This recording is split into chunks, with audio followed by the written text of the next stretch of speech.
ஆண்டவராகிய இயேசு கிறிஸ்துவின் நாமத்தினாலே அருமையான தம்பி வேணா பிரிசிலா ஆண்டவர்களை ஆசீர்வதிப்பாராக. இந்த நாளில் உங்களோடு கூட நிற்பதில் சந்தோஷம் அடைகிறேன். God bless you. சந்தோஷம். Congratulations and appreciate that. இப்போது ஊழியமாக இருக்கிறதுனால ஒரு சில குறிப்புகளை நான் சொல்ல பகிர்ந்து கொள்ள விரும்புகிறேன். அவர்களுக்கு மாத்திரம் இல்லை, எத்தனை ஊழியத்தில் இருக்கிறவங்க எத்தனை பேர் இருக்கேன்? கொஞ்சம் கேனசியோ ஹேண்ட். சரி, ரொம்ப சந்தோஷம். எல்லோரும் வந்திருக்கிற எல்லாருக்குமே இது பிரயோஜனமாக இருக்கும்னு சொல்லினேன். அதாவது அநேக சமயங்களில் நாம் செய்கிறதான் ஊழியம் அப்படின்னு நினைக்கிறோம். நாம் செய்கிறது ஊழியம் இல்லை. நான் இது சொல்லும்போது சில பேர் கஷ்டமாக இருக்குது. ஊழியம் நான் செய்யாமல் யார் செய்ய போகிறா? அப்படி தானே இருக்கும்.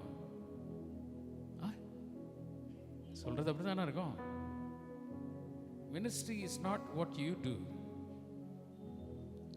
ஊழியன்னா கர்த்தர் உங்கள் மூலமாக என்ன செய்கிறாரோ அதுதான் ஊழியம். எத்தனை பேருக்கு புரிஞ்சுது? உங்களுக்கு பெரிய ஐடியா நிறையாலாம் இருக்கலாம். இதை செஞ்சிடலாம், அதை செஞ்சிடலான்னு அது ஐடியாலாம் இருக்கும். ஆனால் அந்த ஐடியாலாம் என்ன பண்ணாது? ஆண்டவரால் என்ன செய்யப்பட மாட்டார்? பரிசுத்த ஆவியானவர் நடத்தணும்னா ஆண்டவர் உங்கள் மூலமாக என்ன செய்ய திட்டமிடுகிறார் என்பதை அறிந்து கொள்வது தான் ரொம்ப ரொம்ப முக்கியம். இப்போ நான் சில சமயத்தை இப்படி சொல்லும்போது சிலருக்கு கொஞ்சம் ஹார்டாக தான் இருக்கும் கேட்குறதுக்கு. இப்போ நீங்கள் தம்பி பெனாவையும் தம்பின்னு தான் கூப்பிடுவேன். பாஸ்டர்னு கூப்பிட்டு எங்கள் தூரமாக இருக்கிறார் ஊழியர். தம்பி தான் தங்கச்சி தான். யாராவது தம்பியை கேட்டால் இன்றைக்கி அவரால் நிற்க முடிகிறது என்னன்னாலும் அவர் நினச்சது செஞ்சிட்டு இருந்தான்னு இங்கே உட்காந்துருக்க மாட்டார். அன்றைக்கி முறுக்கு விற்றுட்டு இருந்தேன் அப்படின்னாரு. அன்றைக்கி அவர் நினச்சது என்ன தான் விற்றுட்டு இருந்தார்? ஹலோ, என்ன பண்ணார்? முறுக்கு விற்றுட்டு இருந்தார். அப்படி தானே சொன்னார். நான் தப்பாக சொன்னேனா? இல்லைங்களா? சில பேர் சொல்லுவாங்க என்னன்னா, எங்களால் டேஷ் டேஷ் சொல்லுங்க பார்க்கலாம். எங்களால் என்ன சொல்லுவாங்க? எங்களால் முடிஞ்சது. என்னை ஒரு மாதிரி பார்க்குறீங்க நீங்கள்.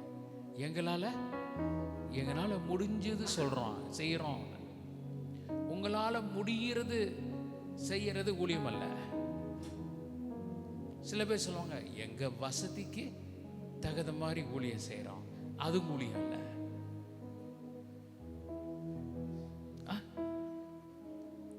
நாங்கள் விரும்புறது செய்கிறது ஊழியம் கிடையாது. எங்களால் முடிந்ததை செய்கிறதுக்கு அது ஊழியம் அல்ல.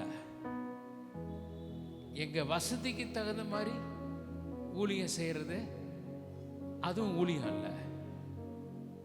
கர்த்தருக்கென்ற ஊழியன்னா கர்த்தர் உங்க மூலமா எதை செய்ய நினைக்கிறாரோ அதை செய்யறதான் ஊழியம். ஆமென், ஆமென்.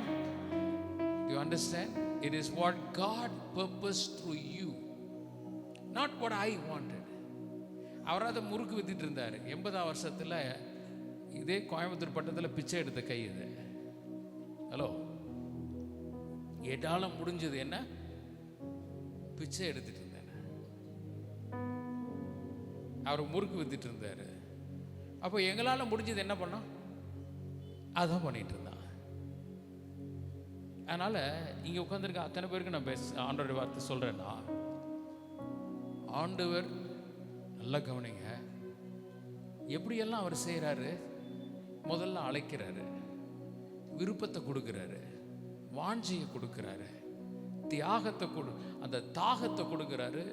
அந்த தாகத்துக்கேற்ற தியாகம் செய்வதற்கும் ஆயத்தப்படுத்துறாரு. தாகம் அப்புறம் தியாகம் செய்யறாரு.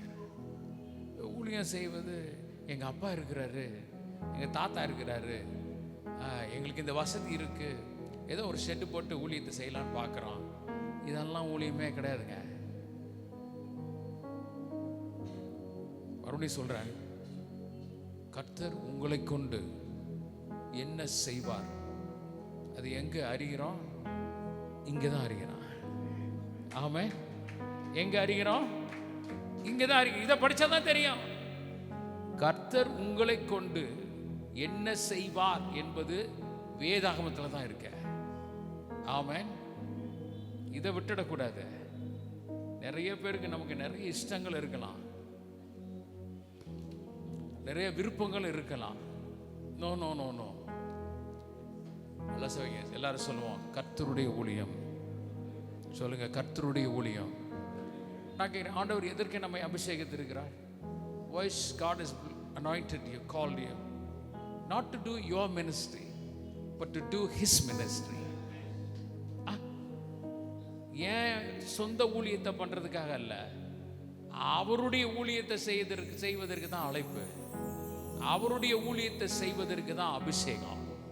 ஆமென். சொல்லுங்க, அவருடைய ஊழியத்தை செய்வதற்கு தான் அழைப்பு, அவருடைய ஊழியத்தை செய்யறதுக்கு தான் அபிஷேகம். பரிசுத்தாவின் எதுக்கு கூட இருக்கிறாரு?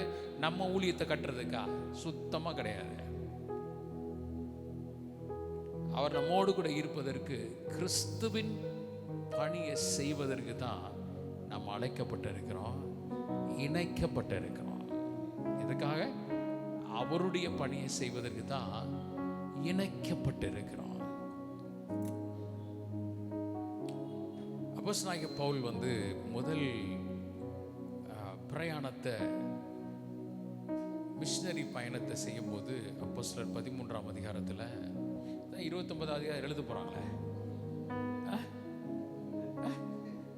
எத்தனை பேர் சேர்ந்து எழுத போறீங்க? எல்லாம் சேர்ந்து எழுத போறீங்களோ? சந்தோஷம். இந்த 13ஆம் அதிகாரத்தை பாருங்க. நீங்க இந்த 28 படிச்சாதான் 29 செய்ய முடியாது. ஆமென். Praise God.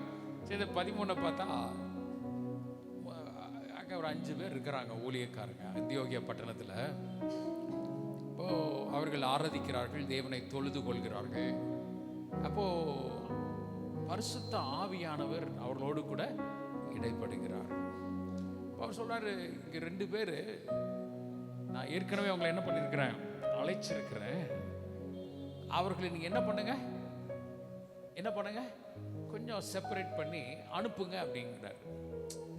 சபைகளில் சேர்க்கறதுக்கு தான் பாஸ்டரோட வேலை நினைக்கிறோம், பராமரிக்கிறது தான் வேலை நினைக்கிறோம். அதாவது ரிலீஸ் பண்றதுன்னா ரொம்ப கடினமான வேலை. இது ரொம்ப கடினம். இது ஒரு சர்ச்சில் இத்தனை பேர் கூடுறாங்கன்னு அப்போலாம் உங்கள் சர்ச்சு எவ்வளோ பெருசு அப்படி தான் கேட்போம். உங்கள் சர்ச்சுக்கு எத்தனை பேர் வந்திருக்கிறாங்க? இந்த சர்ச்சில், அந்தியோகிய சர்ச்சில் கேட்டால் நாங்கள் இப்போ 5 பேர் இருக்கிறோம், 2 பேர் இப்போ ஆண்டவர் கூட்டிகிட்டு போயிட்டாரு, அழைச்சிருக்கிறாரு. சர்ச்சில் ஒரு இடத்துல எத்தனை பேர் ஆராதிக்கிறாங்க என்பது அந்த சபையினுடைய பலன் இல்லை, எத்தனை பேர் அங்கிருந்து அனுப்பப்பட்டு இருக்கிறார்கள் என்பதுதான் பலன். ரொம்ப தலைகீழ பைபிளை படிக்கிறோம் நாம. கூட்டம் பெருசு இல்ல, கூடுகை பெருசு. கமான். எது முக்கியம்? கூட்டம் பெருசு இல்ல, கூடுகை முக்கியம். கூட்டத்தை வச்சு எதை சாதிக்கிறோம்? ஒன்னும் சாதிக்கிறது இல்லை. ஹலோ, கூட்டத்தை வச்சு எதை சாதிக்கிறீங்களா? நாங்க இப்ப 6வது சர்வீஸ் நடத்துறோம், அதுதான் சாதிச்சிருக்கீங்க. எதை சாதிச்சிருக்கிறோம்? 6வது சர்வீஸ் நடத்துறோம், அதை தான் சாதிக்கிறோம். கடைசியில் பாஸ்டர் 6 சர்வீஸ்ல பேசி டயர்டா போய் உட்காந்துருப்பாரு. நோ நோ, அதெல்லாம் பழைய ஸ்டைல். புது ஸ்டைல் எப்படின்னா, புது வேத வசனத்தின்படி அனுப்புறதா இருக்காரு. ஹலோ, என்னங்க இந்த பாஸ்டர் ஏங்க கூட்டு வந்தீங்கன்னு கேட்டீங்களா? இதுக்கு தான் கூட்டு வந்திருக்குது. சரிங்களா? எல்லாம் கூட்டி சேர்த்து ஒரு சர்ச்சில் நாங்கள் 20 வருஷமா இருக்கிறோம், 30 வருஷமா இருக்கிறோம். ஏதோ சம்திங் ராங்னு அர்த்தம். ஒன்று something wrong with the pastor or something wrong with you. 20 வருஷமா இந்த சர்ச்சில் என்ன பண்ணிட்டு இருக்கீங்க? ஹலோ, நாங்க மூத்த விசுவாசி. ஓஹோ, மூத்த விசுவாசியா? எங்க ஆண்டவருக்காக என்ன பண்ணிருக்கிறோம்? தள்ளாடுற வயது வரைக்கும் காத்திருக்காதீங்க. தள்ளாடுற வயசு வரைக்கும் நோ, ஆண்டவர் உங்களை நடத்தும் போது பட்டுன்னு கீழ்ப்படிங்க. ஆமா, என்னங்க, உடனே கீழ்ப்படிங்க. அப்பதான் ஆவியானுடைய கிருபை நமக்கு அந்த கிருபையில ஓட முடியும். நம்ம மக்கள் சில பேர் சொல்றது ஜெபம் பண்ணிட்டு இருக்கிறேன், ஆண்டவர் சொன்னா எதுக்கு ஜெபம் பண்ணணும்னு கேட்கிறேன். எனக்கு சந்தேகமா இருக்குது. ஆண்டவர் போன்னு சொல்லிட்டா நீங்க ஏன் உட்காந்து ஜெபம் பண்ணிட்டு இருக்கீங்க? நான் சொல்றது கஷ்டமா இருக்கோ? ஆண்டவர் போன்னு சொல்லிட்டா ஒரு மேனேஜிங் டைரக்டர் உங்களுக்கு அப்பாயின்மெண்ட் லெட்டர் கொடுத்துருக்கிறாரு, அங்க செக்யூரிட்டி கார்டு கிட்ட போயிட்டு நீங்க ஆலோசனை கேட்டு இருப்பீங்களா? கேட்பீங்களா? நோ, கேட்க மாட்டான். ஏன்? மேனேஜிங் டைரக்டரை அப்பாயின்மெண்ட் கொடுத்துட்டாரு. நான் பாஸ்ட்டு கேட்டேன், எத்தனை வருஷம் வேணா அவங்க கோவை புதுல இருந்தாருன்னு கேட்டேன். நான் சொன்னார், எத்தனை வருஷம்ப்பா? அவர் 3 வருஷம் சொன்னார். பைபிள் காலேஜ் சரி 3 வருஷம் பைபிள் காலேஜ், 6 வருஷம் இருந்தீங்களா? சரி, அப்போ எத்தனை வருஷமாக இருந்தீங்க? ஓவரா 6 இயர்ஸ் இருந்தார். இப்போ 6 இயர்ஸ்ல நல்லா கவனிங்க, எத்தனை பேர் நல்லா கவனிங்க, கூட இருக்க ஆண்டவராய் இயேசு மார்க் 3:14, 13, 14 இல்லை 15 கூட இருக்கும்படியாக அழைத்தார். எதற்கு அழைத்தார்? எதனால என் கூட இருங்கப்பா, எதுக்கு? தம்மோடு இருக்கிறது. அதுக்கப்புறம் என்னங்க? என்னங்க பிரதர் சொல்லுங்க, என்ன பிசாசு துரத்து இருக்கா? அது வந்து 10ஆம் அதிகாரம் நீ சொல்றது கரெக்ட். மார்க் 3 என்ன சொல்றாரு? தம்மோடு இருக்கவும் அவர்களை இப்ப முதல்ல கூட வாங்கப்பா, கூட இருங்க, கூட வச்சுக்கிட்டு எதை சாதிக்கிறான்? 3 வருஷம் 4 வருஷம் 5 வருஷம் போய்கிட்டே இருக்கணுங்கிறான். ஆமென். அனுப்புறதுக்கு ஆயத்தமா இருக்கணும். ஆமென். அப்படி பிறந்ததான் இந்த ஊழியம். எத்தனை பேருக்கு புரியுது? மறுபடியும் ஆரம்பத்தில் சொல்றேன், நாம செய்யறது ஊழியம் அல்ல, கர்த்தர் நம் மூலமாய் செய்யறதா ஊழியம். Ministry is not what you do. Ministry is what God has planned to do through you, right? சொல்லாரு, உன் மூலமாய் பெரிய காரியம் அவர் செய்வாரு. யார் செய்வாரு? அவர் செய்வாரு. வாசி, இதெல்லாம் எங்க இருக்குது? வாசிக்கலாம். முதல் பிரயாணத்தை முடிச்சுட்டு இந்த 14ஆம் அதிகாரம் இருக்கு, 13, 14 கடைசியில பவுலும் பர்னபாசும் திரும்பி வர்றாங்க. அவங்க வந்தப்போ சபையார அந்தியோகியா பட்டணத்தில் கூப்பிட்டு என்ன சொல்றாங்கன்னா, 27ஆம் வசனத்தில் 26, 27 அவங்க திரும்ப அங்க வர்றாங்க, அந்தியோகியா பட்டணத்திற்கு வர்றாங்க. சபையை கூடி வர செய்தார்கள். அப்போ அவங்க சொன்னதை எல்லாரும் சேர்ந்து வாசிக்கலாம். தேவன் தங்களை கொண்டு செய்தவைகளையும் அவர் புறஜாதிகளுக்கு விசுவாசத்தின் கதவை திறந்ததையும். முக்கியமா அதை பாருங்க, தேவன் தங்களை கொண்டு செய்தவைகள். எத்தனை பேருக்கு புரியுது? அவர் ஆண்டவரே எல்லாம் செஞ்சு முடிச்சார், ஆனால் எங்களை கொண்டு அவர் செய்தார். நாங்க செஞ்சதெல்லாம் சொன்னோம் அப்படின்னு இல்லை, அவர் எங்களை மூலமா செஞ்சதை நாங்க அறிவிக்கிறோம். ஆமே. ஹலோ ஹலோ ஹலோ, கமான், புரிந்து விட்டீர்களா? அறிந்து விட்டீர்களா? ஆமே. தேவன் உங்களை கொண்டு செய்வதுதான் ஊழியம். பரவாயில்ல, விடுங்க பிரதர், கொஞ்ச நேரம் அப்புறம் போயிடும். ரைட், கொஞ்சம் அலசலசல பண்ணுவோம். சரி, பூஜை கொஞ்ச நேரம் தானே. சரி, தேங்க்யூ ஸோ மச். அப்போ தேவன் உங்களை கொண்டு செய்ய போகிறது தான் ஊழியம். நீங்க பேர் வச்சுக்கலாம், வர்ஷிப் சென்டர்னு வச்சுக்கலாம், மினிஸ்ட்ரின்னு வச்சுக்கலாம். இதெல்லாம் ஒரு நாம வச்சுக்கிற அடையாள பேர் தான். இன்டெச்சன் இருக்கலாம், ஐபிஎன் இருக்கலாம், சிஎஸ்என் இருக்கலாம், பேரு அதெல்லாம் ஒன்றும் ஆண்டவருக்கு முக்கியம் இல்லை. உங்க கீழ்ப்படிதல் தான் ரொம்ப முக்கியம். ஆமென். உங்க கீழ்ப்படிதல் தான் ரொம்ப முக்கியம். obedience is matters. நான் விசுவாசிக்கிறேன், ஆண்டவர் உங்களை கொண்டு ஒரு நாள் இந்த மாதிரி கூடுவோம். அப்போ இதெல்லாம் இடம் பத்தாதுன்னு நினைக்கிறேன். அவ கூடும்போது அப்போ நீங்கள் 2 பேரும் ரிப்போர்ட் பண்ணிட்டு இருப்பீங்க. என்ன ரிப்போர்ட் பண்ணுவீங்க?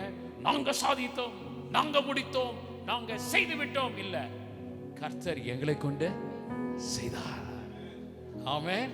கர்த்தர் எங்களை கொண்டு செய்தார், அவர் இன்னும் செய்வார். ஆமென். புரிந்து விட்டீர்களா? அறிந்து விட்டீர்களா? ஒரு கண ஜெபம் பண்ணமா, கண்களை மூடக்கூடாது. ஆண்டவரே, என்ன கொண்டும் நீர் செய்ய திட்டமிட்டு இருக்கிறது தடைப்படாது. அவர் செய்ய நினைத்தது தடைப்படாது. நான் செய்ய நினைத்ததுக்கு தடை வராது, அவர் செய்ய நினைத்ததுக்கு தடைபடாது.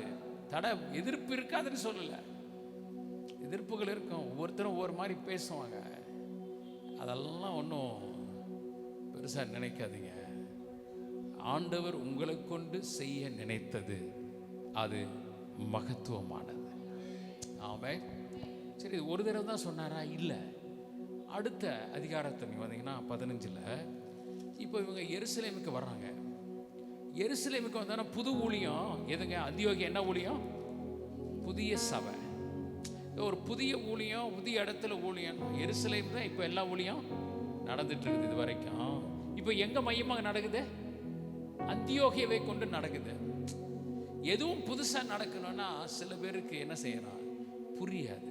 சொல்லுங்க, எல்லாம் புதுசா இருக்கிறதெல்லாம் சொல்லுங்க, புதுசா இருக்கிறதெல்லாம் எல்லாருக்கும் புரியாது. எல்லாருக்கும் புரிகிற வரைக்கும் காத்திருந்தீங்கன்னா ஒரு 70 வயசு ஆயிரும். சொல்ற புரியுதா உங்களுக்கு? சில பேர் சொல்லுவாங்க, நாங்க என்னென்னமோ நினைச்சோம், நாங்க அப்படி நினைச்சோம், இப்படி நினைச்சோம். நல்லா கவனிங்க, இது எருசலேமில் இருக்கிற பட்டணத்தாருக்கு, சபையாருக்கெல்லாம் அந்தியோகியா ரொம்ப தூரம். அந்தியோகியால என்ன நடக்கிறது அவங்களுக்கு தெரியாது. அதனால அவங்க என்ன செய்யறாங்கன்னா, இப்போ எருசலேமுக்கு வர்றாங்க. எருசலேமுக்கு வந்தோடனே 15ஆம் அதிகாரத்தில் நீங்க அங்க பார்த்தீங்கன்னா 4ஆம் வசனத்தில், அவர்கள் எருசலேமுக்கு வந்த பிறகு சபையாராலும் அப்போஸ்தலராலும் என்ன செய்தார்கள்? மூப்பராலும் ஏற்றுக்கொள்ளப்படுகிறார்கள். உங்களை ஏற்றுக்கொள்கிறோம். ஹலோ, உங்களை ஏற்றுக்கொள்கிறோம். we accept you, receive you. அப்போ அவங்க என்ன சொல்றாங்கன்னா, மறுபடியும் வாசிக்கலாம், எல்லாரும் சேர்ந்து சொல்லலாம். தேவன் தங்களை கொண்டு செய்தவைகள் எல்லாம் அறிவித்தார்கள். ஹல்லேலூயா. ஒரு நாள் வரப்போகிறது, தேவன் உங்களை கொண்டு செய்தவைகள் எல்லாம் நீங்க அறிவிப்பீங்க. ஆமா, நீங்க அறிவிப்பீங்க. பல இடங்களில் தேவன் உங்களை கொண்டு செய்தவைகளை கேட்டு அவர்கள் சந்தோஷப்படுவார்கள், அவர்கள் உற்சாகப்படுத்தப்படுவார்கள். சரி, இது அடுத்தது நீங்க 12ஆம் வசனத்தில் வாசித்தீங்கன்னா, இப்போ கொஞ்சம் கூட்டம் கொஞ்சம் பெருசா இருக்குது. அங்கே ஏதோ மாத்தி கீத்தி சொல்லுவாங்களான்னு பார்த்தேன் நான். இப்போ 12ஆம் அதிகாரத்தில், அப்பொழுது அவர்கள் கூடி வந்திர யாவரும் அமைந்திருந்து பர்னபாவும் பவுலும் என்ன சொன்னாங்க? தங்களை கொண்டு யார் மத்தியில? கமால் எதன் மத்தியில? புறஜாதிகளுக்குள்ளே செய்த அடையாளங்கள் அற்புதங்கள் யாவையும் விவரித்து சொல்ல கேட்டார்கள். ஆண்டவர் உங்களை கொண்டு செய்கிறவைகள். இதுவரைக்கும் எருசலேமில் யூத பின்னணியிலிருந்து வந்தவங்களுக்கு தான் ஊழியம் நடந்து கொண்டிருந்தது. ஆனா அந்தியோகியால நீங்க பார்த்தீங்கன்னா, they cross the barrier, ஒரு தடையை அவர்கள் கடந்து போகிறார்கள். யூதரோடு கூட எப்பொழுதுமே அவங்க சொல்றது பேசுறது ஈஸியா இருக்குது. ஆனா அந்தியோகியாவில் அதாவது யூதர்கள் இருந்தார்கள். யூதர் பல பாஷைகளை பேசுகிற யூதர்களுக்கு ஊழியம் பண்றதே பெரிய சவாலாக இருந்தது. இப்போ யூதர் அல்லாதோருக்கு சுவிசேஷத்தை அறிவிக்க இந்த ஒரு 2 தீவ மக்கள் அங்கு முன்பாக கடந்து போகிறார்கள். நீங்கெல்லாம் 11ஆம் அதிகாரத்தில் வாசிக்கலாம். நல்ல கவனிங்க, சும்மா இருக்கிற இடத்துல வண்டி ஓட்டாம நாம போக வேண்டிய இடங்கள்லாம் நிறைய இருக்கு. அதற்கு முதல்ல என்னால முடிஞ்சா செய்வேன், வசதி இருந்தா பண்ணுவேன். ஆண்டவர் அந்த அழைப்பை கொடுத்திருக்கிறாரு, அந்த கிருபையை கொடுத்திருக்கிறாரு. கீழ்ப்படிதலை எதிர்பார்க்கிறாரு. ஆமென். என்ன செய்யறாங்க? கீழ்ப்படிதலை எதிர்பார்க்கிறாங்க. நீங்களும் ஒரு நாள் சொல்லுவீங்க, எங்களை கொண்டு, ஹலோ சொல்லுங்க, என்னை கொண்டு ஆண்டவர் செய்ய போகிற அற்புதங்களாம் அதிசயங்களையும் நான் விவரிக்கேன். ஆமென். பிரசிலா, உங்களுக்கு கல்யாணம் எவ்வளோ வருஷம் ஆச்சு? 6 வருஷம் ஆச்சு.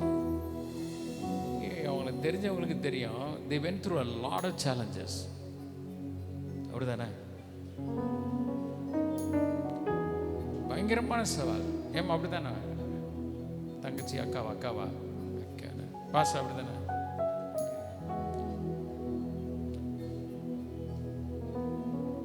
உங்களால முடிஞ்சது அவ்வளவுதான்.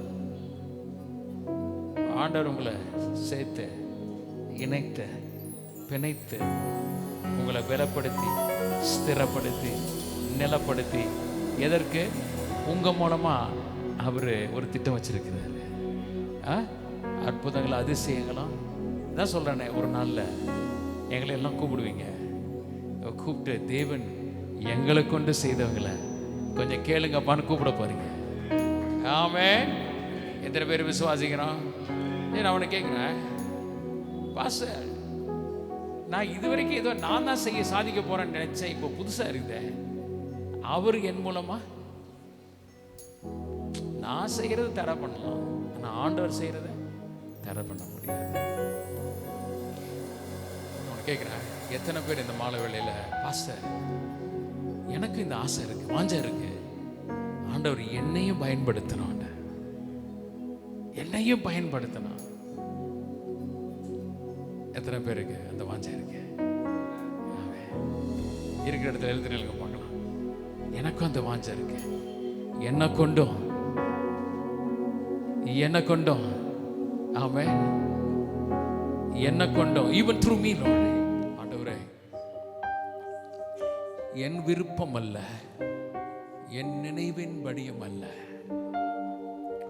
உம்முடைய அழைப்பு. நீர்தான் அழைத்திருக்கிறீர், நீர்தான் அபிஷேகிக்கிறீர். பவுலும் பர்னபாசும் அதை நல்லா உணர்ந்தாங்க.